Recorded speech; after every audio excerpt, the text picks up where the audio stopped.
சற்று முன் ஒருநாள் போட்டியில் இந்திய அணி குவித்த 603 ரன்கள். மொத்த கிரிக்கெட் உலகமும் அதிர்ச்சி. சூரியவன்சி செய்த தரமான சம்பவம். உலகின் நம்பர் 1 முதன்மை மேட்சாக மாறிய இந்த ஒரு 50 ஓவர் மேட்ச், அதாவது இந்தியா வெஸ்ட் இண்டீஸ் அணிகளுக்கு இடையிலான கிரிக்கெட் தொடர் என்பது தற்போது பரபரப்பாக நடைபெற்று வருகிறது. ஒரு பக்கம் இந்தியா இலங்கை அணிகளுக்கு எதிரான டெஸ்ட் போட்டிகள் நடந்து வரும் அதே நேரத்தில், மறுபுறம் இந்தியா வெஸ்ட் இண்டீஸ் அணிகளுக்கு எதிரான T20 தொடர், ஒருநாள் தொடர் என 2 தொடர்களும் நடந்து வந்தது. இதில் சமீபத்தில்தான் T20 போட்டிகள் நடந்து முடிந்திருந்தது. அதனைத் தொடர்ந்து தற்போது இந்த இரு அணிகளுக்கு எதிரான ஒருநாள் போட்டி தொடங்கியிருக்கிறது. இந்த ஒருநாள் தொடரை பொறுத்தவரையில் வெஸ்ட் இண்டீஸ் அணிக்கு அதிக அழுத்தம் என்பது இருந்து வந்தது. ஏனென்றால் ஏற்கனவே 5 T20 போட்டிகள் கொண்ட தொடரில் தொடர்ச்சியாக ஒரு போட்டியில் கூட வெற்றி பெற முடியாமல் அனைத்து போட்டிகளிலும் தோல்வியடைந்து T20 தொடரை மொத்தமாக பறிகொடுத்திருந்தது வெஸ்ட் இண்டீஸ் அணி. ஆகவே அதற்கு பழிதீர்க்கும் விதமாக இந்த ஒருநாள் தொடரையாவது கைப்பற்றிவிட வேண்டும் என்ற அழுத்தம் என்பது வெஸ்ட் இண்டீஸ் அணிக்கு இருந்தது. அது மட்டுமில்லாமல் இந்த தொடர் முழுவதும் வெஸ்ட் இண்டீஸ் நாட்டில் வைத்துதான் நடைபெற்று வருகிறது. ஆகவே சொந்த மைதானம் என்ற அட்வான்டேஜ் இருந்த போதும் கூட வெஸ்ட் இண்டீஸ் அணியால் T20 தொடரை கைப்பற்ற முடியவில்லை. அதனால் கண்டிப்பாக இந்த ஒருநாள் தொடரையாவது எப்பாடுபட்டாவது கைப்பற்ற வேண்டும் என்று வெஸ்ட் இண்டீஸ் அணி தீவிரமாக களமிறங்கியது.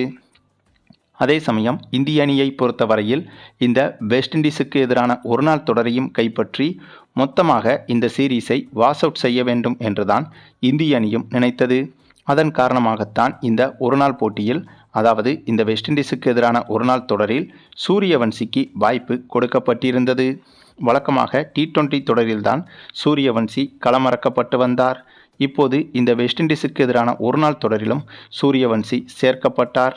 அதற்கு மிக முக்கிய காரணம், நாம் ஏற்கனவே சொன்னது போல இந்த வெஸ்ட் இண்டீஸ் தொடரையும் இந்திய அணி மொத்தமாக கைப்பற்ற வேண்டும் என்ற அந்த ஒரு எண்ணம்தான்.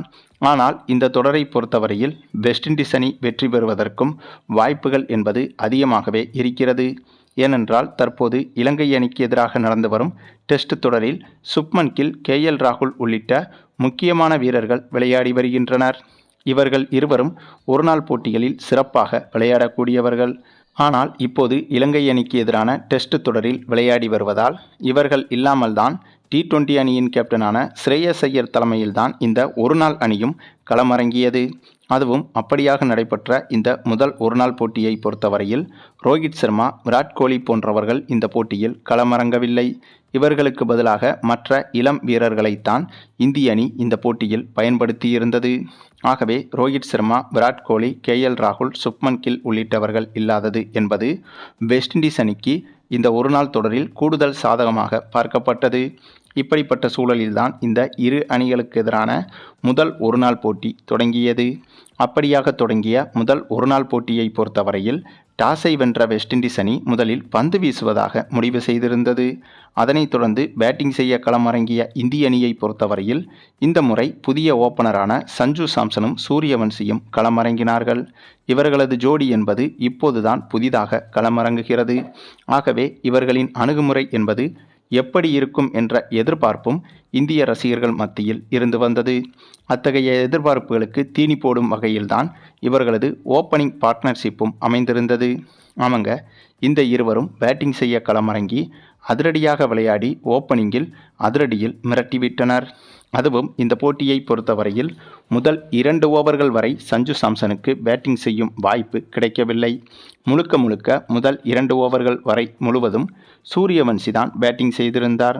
அப்படியாக இவர் பேட்டிங் செய்து அதிரடியாக விளையாடியதை பார்த்துவிட்டு இந்த பிட்ச் என்பது பேட்டிங்கிற்கு அதிக சாதகமாக இருப்பதை உணர்ந்து சஞ்சு சாம்சனும் 3வது ஓவரிலிருந்து அதிரடியில்தான் தொடங்கினார்.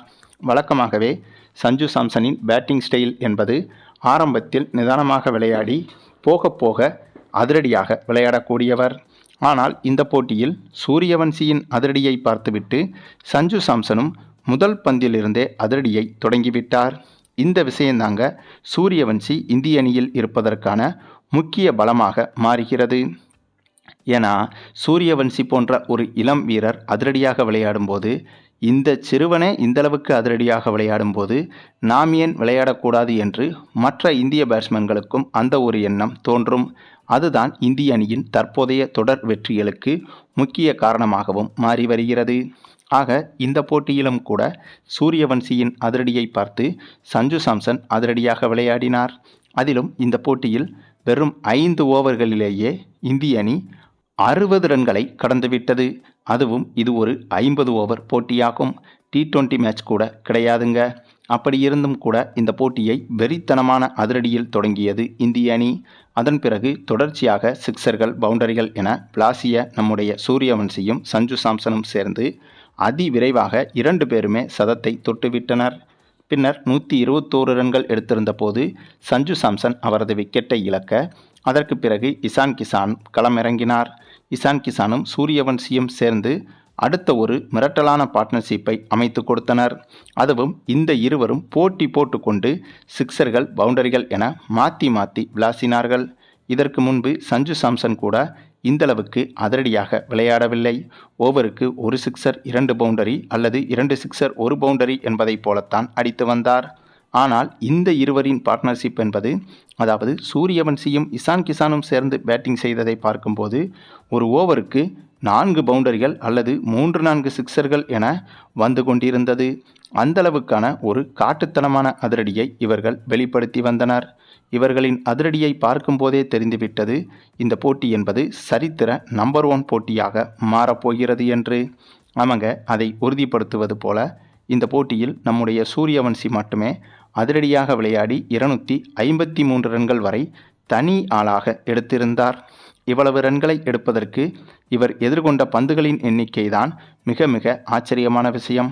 ஏனென்றால் இவ்வளவு ரன்களை அடிப்பதற்கு சூரியவன்சி எதிர்கொண்ட மொத்த பந்துகளே வெறும் 89 பந்துகள் தான். அப்படியென்றால் இவர் எந்தளவுக்கு அதிரடியாக விளையாடியிருப்பார் என்பதை பார்த்து கொள்ளுங்கள். இவரை தவிர்த்து இந்த போட்டியில் இசான் கிசானும் சதத்தை தொட்டிருந்தார். 113 ரன்கள் வரை இவர் எடுத்திருந்தார். இவரும் அதிரடியாகத்தான் விளையாடியிருந்தார். அந்தளவுக்கு இந்த ஒரு போட்டியை பொறுத்தவரையில் முதல் 3 பேட்ஸ்மேன்களுமே சதத்தை கடந்துவிட்டனர்.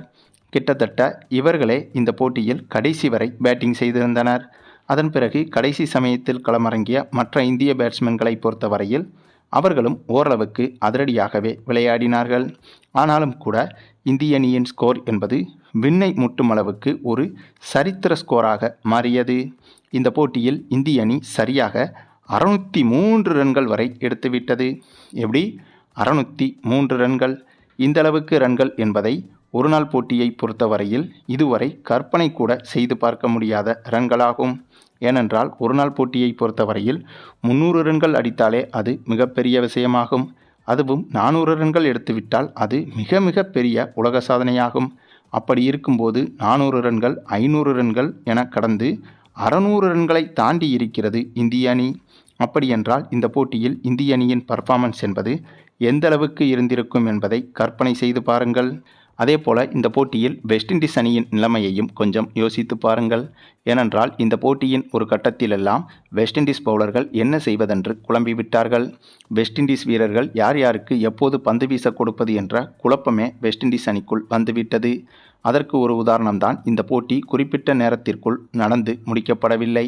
அதாவது வெஸ்ட் இண்டீஸ் அணி பந்து வீச எடுத்துக்கொண்ட நேரம் என்பது குறிப்பிட்ட அளவை விட 20 நிமிடங்கள் அதிகமாகும். இதுதான் 50 ஓவர் மேட்ச் கிரிக்கெட் வரலாற்றில் ஒரு அணி பந்து வீச அதிகபட்சமாக எடுத்துக்கொண்ட போட்டியாகும்.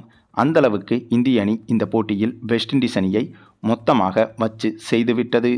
பின்னர் இந்த ஒரு போட்டியில் சேசிங் செய்ய களமிறங்கிய வெஸ்ட் இண்டீஸ் அணியை பொறுத்தவரையில் அதிலும் மிகப்பெரிய ட்விஸ்ட் ஒன்று அரங்கேறியிருந்தது. அது குறித்து அடுத்த வீடியோவில் விரிவாக பார்க்கலாம். சரி, நீங்கள் சொல்லுங்கள், இந்திய அணி படைத்த இந்த ஒரு சரித்திர ஆட்டத்தை பற்றியும் நம்முடைய சூரியவன்சியின் நம்பர் 1 உலக சாதனை பேட்டிங்கை பற்றியும் உங்களுடைய கருத்துக்களையும் கமெண்டில் தெரிவிங்க. மேலும் இந்த வீடியோ பிடிச்சிருந்தால் லைக் பண்ணுங்கள், மற்ற அனைவருக்கும் ஷேர் பண்ணுங்கள், மறக்காமல் நம்ம சேனலை சப்ஸ்கிரைப் பண்ணுங்கள்.